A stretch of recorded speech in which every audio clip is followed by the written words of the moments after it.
Greetings again, this is Brother Teacher. I wanted to explain to many of you that have inquired in time past about how you present yourself in a possible confrontation in a street situation. In other words, how should you be postured? How should you be standing? And it's really simple in its concept, but many people have a tendency to forget that you never, for example, stand this close to your target or to the potential aggressor, I should say. Always maintain at least an arm's distance away from your potential aggressor. Again, so about from here is how far you should be from an individual, if not a little bit further, maybe another foot or so.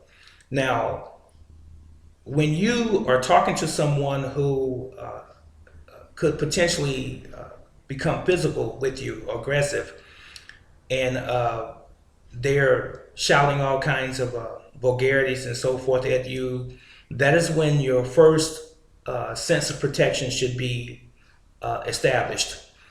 When you know that it could be a potential physical altercation, you don't want to have your hands in your pockets. Never, ever have your hands in your pockets.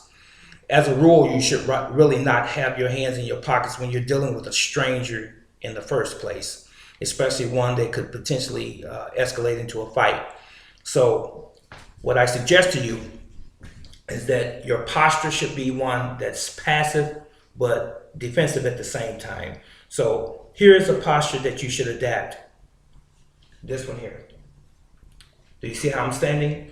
That way my arms are always available to me if I have to spring out, protect myself. You get the point? This is the thinking position. You can do that on either side. Arms are not being restrained or constrained, if you will, ready to come out and defend yourself. The other position would be with your arms crossed. Crossed but not committed. This is committed when you lock your arms in.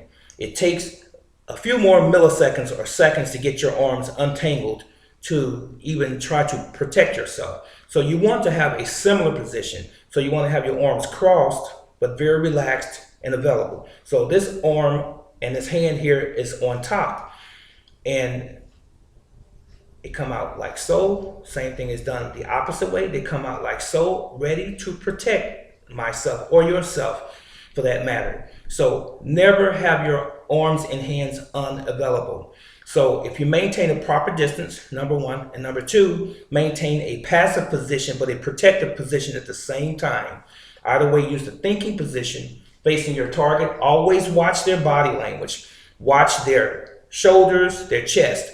Don't watch the eyes always, because the eyes can be very deceiving and it can also intimidate you. So I always tell my students, watch the chest and the shoulders, because that's where the movement is going to come from. Of course, it's going to come from the hips as well and them stepping forward. But these are the primary areas of the body when a person begins to try to swing on you or grab you and so forth. You watch the shoulders and the chest and you see the other upper part of the body. So again, the thinking position on either side when you face your target or potential target or aggressor.